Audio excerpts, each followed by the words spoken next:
तो Bharat world cup cricket के final में पहुंच गया दोस्तों। और अगर मीडिया की रिपोर्ट्स पर यकीन करें तो प्रधानमंत्री नरेंद्र मोदी अहमदाबाद के स्टेडियम में मौजूद होंगे जब भारत और ऑस्ट्रेलिया का मुकाबला होगा। यानी कि भारतीय जनता पार्टी एक बार फिर एक खेल आयोजन का इस्तेमाल राजनीति के लिए करने वाला है। चलिए कोई बात नहीं दोस्तों, अगर भारत ये वर्ल्ड कप जीत जाता है तो हर किस्म की राजनीति माफ है। फिर चाहे बीजेपी जितनी मर्जी राजनीति कर ले, उसका श्रेय भी ले ले, क्योंकि मेरे लिए ज्यादा जरूरी है कि टीम इंडिया संडे को वर्ल्ड कप खिताब जीते। मगर आज मैं प्रधानमंत्री से एक सवाल पूछना चाहता हूं। प्रधानमंत्री, जब वो आप मैच देखेंगे तो आपको अंदाजा होगा कि इस टीम इंडिया में रोहित शर्मा और विराट कोहली तो हैं, मगर सिराज और शमी भी हैं। यानी कि सर्वधर्म संभाव, सेक्युलर सोच से पूरी तरह से इंस्पायर्ड है ये टीम इंडिया। वो शब्द धर्मनिरपेक्षता जिसके खिलाफ आपकी पार्टी है, जिसके खिलाफ आपके पार्टी के प्रवक्ता लगातार आग उगलते रहते हैं। क्या आप और आपकी पार्टी जो है टीम इंडिया की सोच से सबक लेगी कि यह देश चलेगा तो तभी चलेगा जब आप और हम सब मिलकर एक दूसरे का हाथ थाम के आगे बढ़ेंगे। अगर हम सेमीफाइनल में जीते हैं तो सिर्फ इसलिए क्योंकि मोहम्मद शमी ने उस दिन 7 विकेट लिए थे। कल्पना कीजिए दोस्तों, अगर मोहम्मद शमी उस दिन नाकाम रहते, चलिए हो सकता है कि जसप्रीत बुमराह कामयाब हो जाते।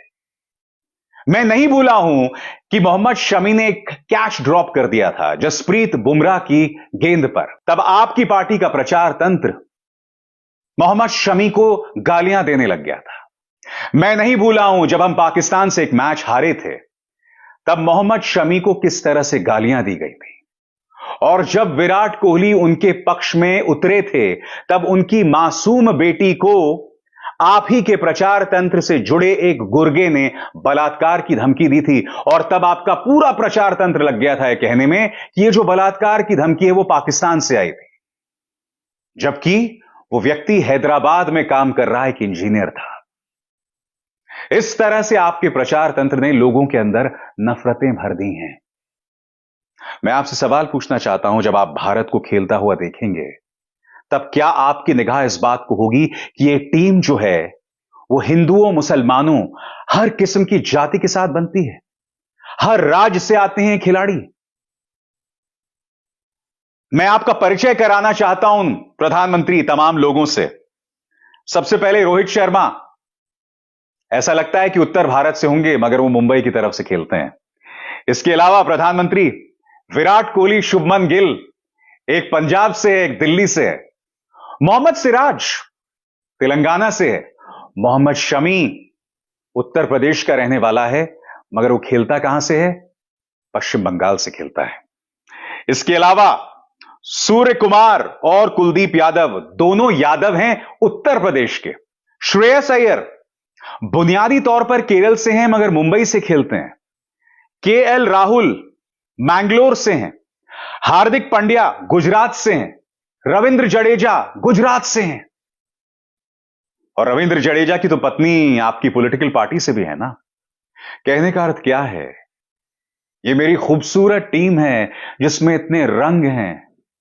कल्पना कीजिए प्रधानमंत्री, अगर जिस तरह के सोशल बॉयकॉट की बात आपकी पार्टी और आपके पार्टी के नेताओं ने कोरोना की पहली लहर में की थी, कल्पना कीजिए प्रधानमंत्री, अगर उसी तरह की सोच भारतीय टीम पर लागू की जाए तो यह टीम कितनी बेरंग दिखेगी। इस टीम में वो जादू भी नहीं रहेगा। मैं आपको बतला दूं दोस्तों, टीम इंडिया आज से नहीं, टीम इंडिया एक अरसे से धर्मनिरपेक्षता, सेक्युलर सोच का प्रतीक रही है। मोहम्मद अजहरुद्दीन इस टीम के कप्तान थे। हां, बाद में मोहम्मद अजहरुद्दीन किन चक्करों में पड़ गए थे वो एक अलग मुद्दा है। हमारी फिल्म इंडस्ट्री पर आप निगाह डालें प्रधानमंत्री, हमारे 3 बड़े सुपरस्टार सलमान, आमिर, शाहरुख, तीनों मुसलमान। और जब हमने इन्हें मोहब्बत दी तो कभी भी हमने यह नहीं सोचा कि ये लोग मुसलमान हैं या हिंदू हैं या जो भी हैं। हमने सिर्फ मनोरंजन की निगाह से इन्हें देखा और बेतहाशा प्यार दिया। आप जानते हैं प्रधानमंत्री, आपकी पॉलिटिकल पार्टी और इस पॉलिटिकल पार्टी से जुड़ी सोच इस सब को बर्बाद कर देना चाहती है। मोहम्मद शमी को न जाने कितनी बार अपने देशभक्ति को साबित करना पड़ेगा। मैं नहीं भूला हूं, जब सेमीफाइनल में भारत जीता था तब आप सामने आए थे और आपने खास तौर से मोहम्मद शमी को बधाई दी थी। हां, लोग ये पूछ रहे हैं कि अब तक आप मणिपुर पर क्यों खामोश हैं, महिला पहलवानों पर क्यों खामोश हैं, मगर आज का दिन वो दिन नहीं है प्रधानमंत्री। आज हम क्रिकेट की बात कर रहे हैं और क्रिकेट के सहारे देश की बात करेंगे, राजनीति की बात करेंगे। प्रधानमंत्री बताइए ना, जब आप मोहम्मद शमी को लेकर अपील कर सकते हैं, तब आप इस देश में भाईचारे को लेकर अपील क्यों नहीं कर सकते? आप इस देश की जनता को यह क्यों नहीं समझा सकते कि धर्मनिरपेक्षता इस देश का अटूट अंग है और यह धर्मनिरपेक्षता नेहरू की सोच नहीं है। सर्वधर्म समभाव यह तो मेरे धर्म की सोच है। वसुदैव कुटुंबकम यह तो मेरा हिंदू धर्म सिखाता है। प्रधानमंत्री, आप क्यों इन मंत्रों को भूल गए हैं, क्यों इस सोच को भूल गए हैं? आप जब वो मैच देख रहे होंगे तो मैं उम्मीद करता हूं इस टीम इंडिया की खूबसूरती को भी आप लगातार देख रहे होंगे। इसकी खूबसूरती से आप नजर नहीं फेरेंगे। इससे सबक लेके आप अपनी पार्टी के नफरती चिंटुओं को सबक देंगे कि बाज आओ अपनी नफरत से। यह नफरत सिर्फ इस देश को बर्बाद करेगा और उसके अलावा कुछ नहीं। और सिर्फ आपकी पार्टी के प्रचार तंत्र को नहीं, आपके पार्टी के नेता, क्योंकि दिक्कत क्या है प्रधानमंत्री, आपकी पार्टी के नेता हैं जो जहर उगलते हैं, उससे इंस्पायर होते हैं आपके पार्टी के अंधभक्त, और वो भी लगातार जहर उगलते हैं। मैं ये भी उम्मीद करता हूं प्रधानमंत्री कि आप मीडिया को सबक देंगे जो आए दिन जहर उगलता है।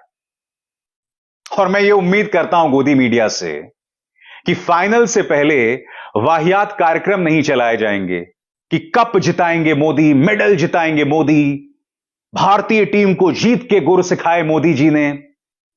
ये सब चीजें भी ना हो। मैं उम्मीद करता हूं कि आपके प्रधानमंत्री कार्यालय के वो जो जोशी जी हैं ना, वो ये नसीहत देंगे। हम सब उम्मीद करते हैं कि संडे को जो होगा वो क्रिकेट का एक खूबसूरत मैच होगा। मैं नहीं जानता कौन जीतेगा दोस्तों, क्योंकि ऑस्ट्रेलिया भी हर गुजरते दिन के साथ बेहतरीन खेल रही है। उसने कुछ मुश्किल मुकाबले जीते हैं, ऐसे हालात से जीते हैं जब कोई कल्पना नहीं कर रहा था। याद कीजिए, अफगानिस्तान 91 फॉर 7 और फिर ग्लेन मैक्सवेल आते हैं और 201 की पारी खेल लेते हैं। कहने का अर्थ यह है कि ऑस्ट्रेलिया एक बहुत कठिन चुनौती होने वाली है भारत के लिए। और मैं यह उम्मीद कर रहा हूं कि संडे को एक शानदार मुकाबला होगा। और मैं यह भी उम्मीद कर रहा हूं कि भारत जीत जाए, उसके बाद भाजपा इसे अपनी राजनीति के लिए इस्तेमाल करती रहे। मगर अगर हमारे हिसाब से चीजें ना हो तो लोगों पर उनकी धर्म की वजह से निशाना ना साधा जाए। विराट कोहली की पत्नी अनुष्का पर निशाना ना साधा जाए। याद कीजिएगा दोस्तों, 2015 और उसके बाद 2019 में जब भारत फाइनल में नहीं पहुंच पाया था, तब विराट के खराब खेल के लिए संस्कारी प्रचार तंत्र उनकी पत्नी पर निशाना साध रहा था, क्योंकि संस्कारी प्रचार तंत्र को विराट कोहली से बहुत दिक्कत है। विराट कोहली नफरत की बातें नहीं करते। वो शमी के पक्ष में खड़े हुए दिखाई दिए जब सब उन्हें पाकिस्तानी और देशद्रोही बता रहे थे। और जैसा कि मैं पूछ रहा हूं ना, न जाने शमी को कितने विकेट्स लेने होंगे अपनी देशभक्ति साबित करने के लिए। मैं नहीं जानता हूं टीम इंडिया कि आप संडे को जीतते हैं या नहीं। मेरा विश्वास है आप जीतेंगे, और अगर आप नहीं भी जीते तो आप मेरे दिल के विजेता हैं, क्योंकि आपने इस वर्ल्ड कप में शानदार प्रदर्शन किया है। और सबसे बड़ी बात, ये जो टीम इंडिया है वो मिसाल है पूरे भारत के लिए। इस टीम इंडिया के अंदर अलग अलग धर्मों से, अलग अलग जातियों से, अलग अलग राज्यों से जो लोग एक साथ खेल रहे हैं एक यूनिट की तरह, वो पूरे देश के लिए एक शानदार मिसाल है। हम सब टीम इंडिया को पसंद करते हैं, हम सब विराट को, शमी को, रोहित को अपना हीरो मानते हैं। मगर मैं यह भी उम्मीद करता हूं कि टीम इंडिया जिन सिद्धांतों पर बनी है, उन सिद्धांतों को इस देश की जनता उसका अनुसरण करेगी, उसे फॉलो करेगी। क्या खूबसूरत टीम इंडिया है। क्योंकि दोस्तों, जहां तक मीडिया की बात की जाए, आप सब जानते हैं, अगर आप गोदी मीडिया को देखें तो उनके तमाम एंकर्स, तमाम संपादक, ये सब मेरी तरह अगड़ी जाति से हैं, फॉरवर्ड कास्ट से हैं। मीडिया जो है उसमें सही मायने में भारत का प्रतिनिधित्व नहीं होता, सब अगड़ी जातियों से। हां, आप कह सकते हैं कि कुछ मुसलमान एंकर्स भी हैं, मगर वो मुसलमान एंकर्स जो इस वक्त गोदी मीडिया में काम कर रहे हैं, किस तरह के सरकारी चाटुकार हैं आप भी जानते हैं, उसकी क्या बात करना। तो गोदी मीडिया तो भारत की नुमाइंदगी नहीं कर पाया, मगर हमारा जो टीम इंडिया है, हमारी जो क्रिकेट टीम है, वो भारत का प्रतिनिधित्व करती है। और मैं उम्मीद करता हूं कि जिन उसूलों पर टीम इंडिया बनी है, उन उसूलों पर हम सब बने रहेंगे। अभिसार शर्मा को दीजिए इजाजत। नमस्कार।